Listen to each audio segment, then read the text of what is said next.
Hey, welcome back. Today I have a very fun and interesting video today.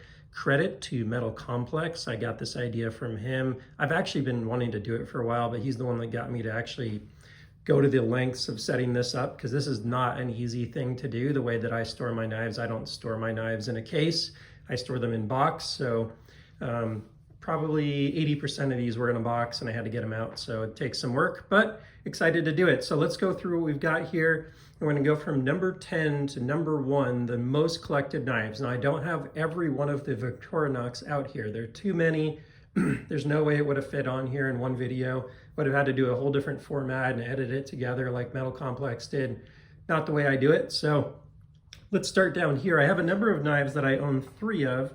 Some of these kind of surprised me, some of them didn't. Oops, sorry for that.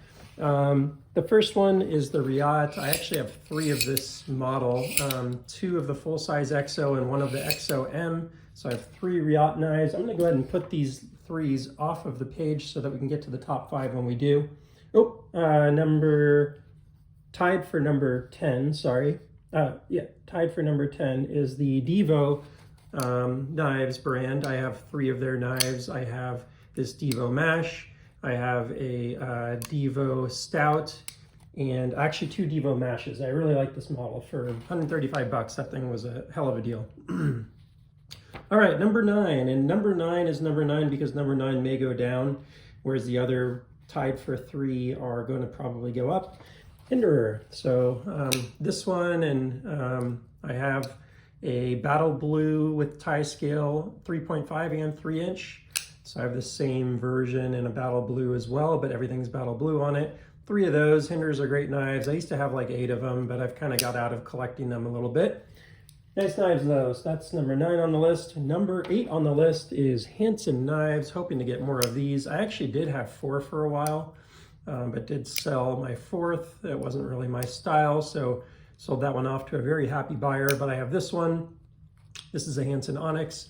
I have a Hansen Onyx Slim with a PJ blade instead of the Damascus. And I have a Hansen Bromingo, or Heteroy, I believe is the way you pronounce it. Also a PJ. Number 7 on the list, SPK Knives. SPK Lamia is number 7 on the list. I have 3 from him, a V1 and 2 of the V3s. Maybe looking to sell one of my V3s, the orange one. I'm not so sure if that one's a keeper, but this one certainly is. This is my everyday carry version of the SPK Knives Lamia. So that's number 7 on the list. Number 6 on the list is Winterblade. And actually I realize I did do this wrong, so we're gonna kind of have to go back and redo this a little bit. But number 6, tied for number 6, we'll say is Winterblade. I have 2 of those here at my house, and then I have 2 on order for the batch 3 of the Winterblade Factor. We'll call this tied for number 6 on the list because of the way I did mess this up a little bit. The VC Edge Knives brand. I have 3 of them here at the house and 1 on order, so 4 of those total that I've paid for.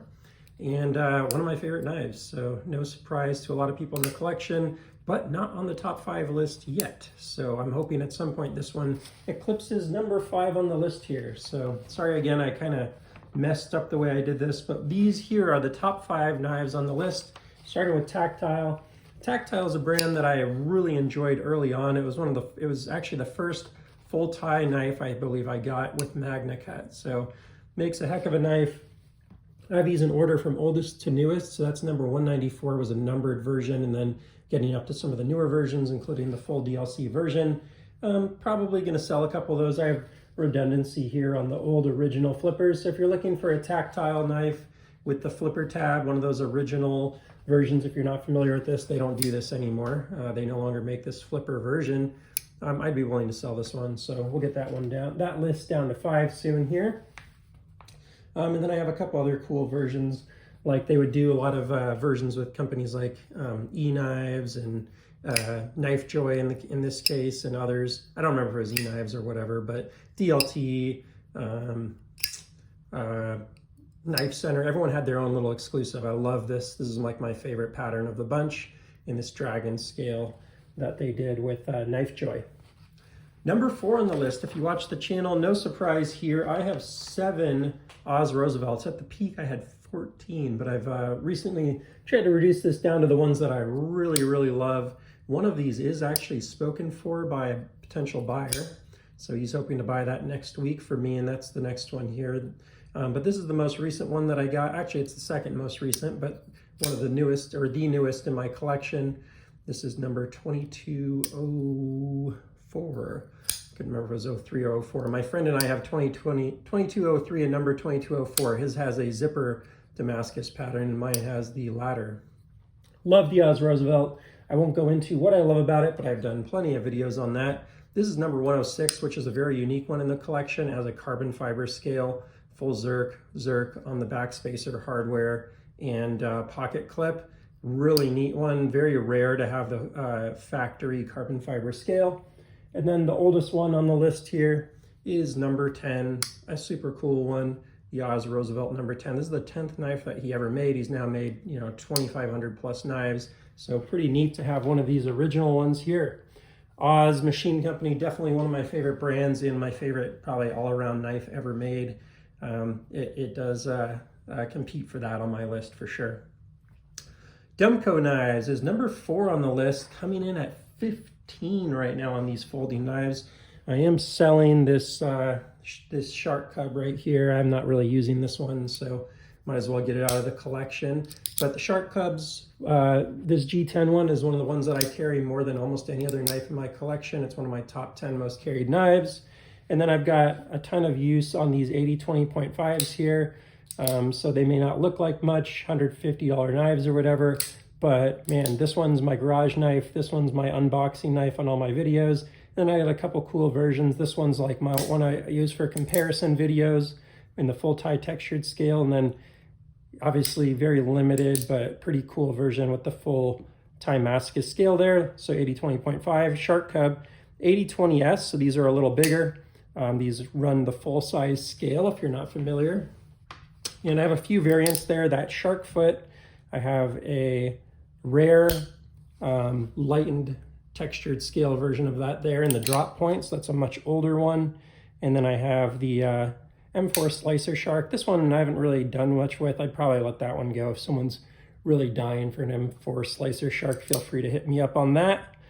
And then a 80-22, one of my favorite models ever. And I happen to have prototype number 9 here, which is super cool. These were made in 2022. If you're not familiar with the way that things work in Demko, it's 80-20 because it was made in 80-20, 80-20.5 because it was made like halfway through the year or something like that, or during the same year, or designed during the same year. Then I have 2 Demko 80-20 customs. These, if you're not familiar, are hand ground blades in Magna Cut. They started making these in Magna Cut early 2022. They're sculpted, they're anodized, they're really neat knives. This one down here is an Ultim anti-liner scale.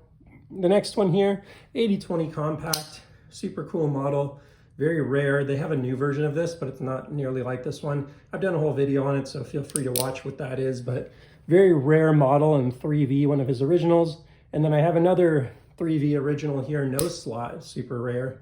Really cool version, very Demko-esque if you're familiar with the AD15 and AD10 models. That thing has some resonance to that past lineage. And then one of the very first 80-20s ever made, 0 markings on it aside from on the shark lock, but this one has no blade steel engraved on it or anything. It's a really cool, we believe it to be 20 CV based on the research I've done, but really cool version of the original 80-20.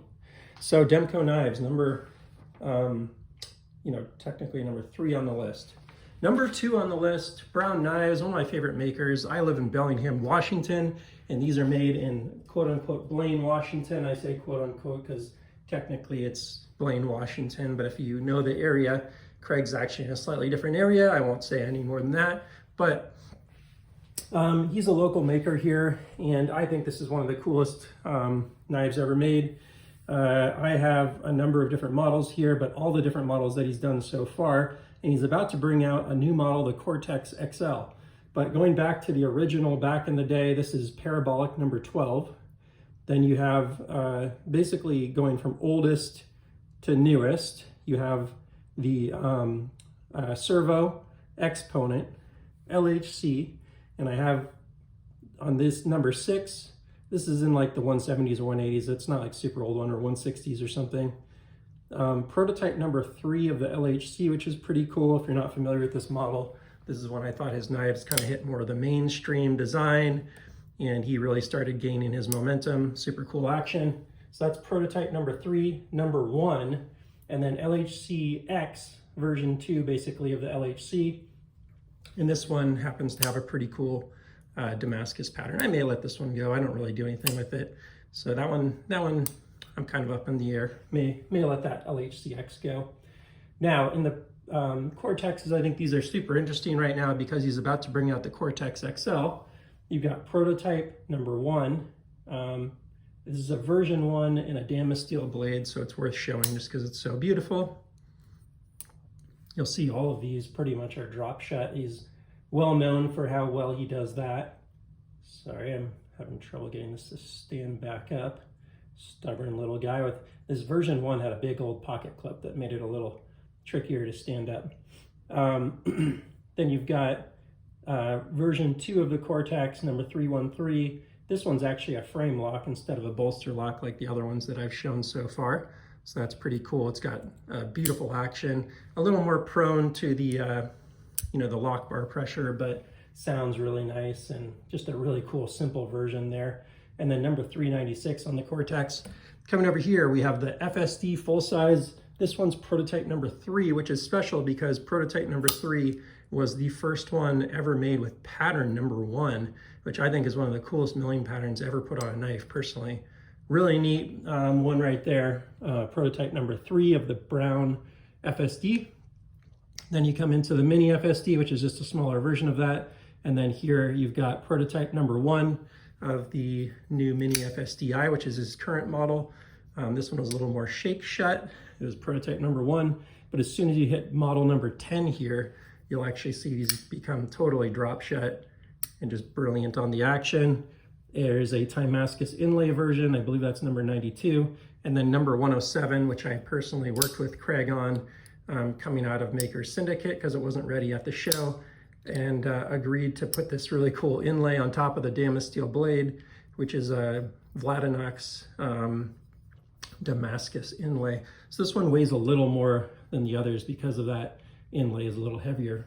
So that's the Brown Knives collection. I didn't say the number there, but that's 18 different knives. So we've got 6, 7, 15, 18, and then we hit Victorinox, which I don't show a lot these days, but I did open a lot of my early videos on the channel on Victorinox. I'd like to get back to doing a few more. I use these mostly to like work on my kids' toys and stuff when they break, or when you need a screwdriver or whatever to take out, a screw to put in batteries. I always have one of these around, so I don't have to crack out the toolbox or whatever. I find them very convenient, and I have a ton of these models. This one back here is my first pocket knife ever, so it's made an appearance on the channel many times. I also have 4 Wenger sacks or Swiss Army knives, whatever you want to call them. So those are pretty nice also, but didn't really figure that they'd be as relevant to this video as, some of these other brands. But I have 27 different Victorinox knives. You can see a few of the collections here. So these are the 111 millimeter versions. The most special one I have here, well, aside from, of course, my original knife, but I've started to collect some of these versions. I actually have more versions of this, but again, didn't have room for it, is this Pearwood damascus steel version of the Picnicker in that 111 millimeter format. So that one's pretty darn cool. Let's put this back where it belongs here. And then I'm a really big fan of this particular model. I have another version here. I think it's a Tinkerer, but where you have the screwdriver right here in the actual regular toolkit instead of on the back, so that you can use it more effectively. So I'm a big fan of that model. So I have 2 aftermarket versions of this. And the other cool thing, this is called the Scientist, by the way, is that it comes with a magnifying glass, which is actually shockingly useful, especially as a parent when you're taking out a lot of splinters. I also have one original version that's well used. And then I have, quite a few other versions, whether you want, like a saw or something like that, on a farmer or on you know, a hiker. There's so many different versions of Victorinox knives. But then I also have a couple of the smaller ones. This is actually one of the ones I use the most. It is so thin and light. My biggest issue with this one is that it didn't come with a anything to attach to it, so it slips out of your pocket pretty easily. So it's best for a fifth pocket or something with a zipper because it's very easy to lose. It slipped out of my pocket quite a few times.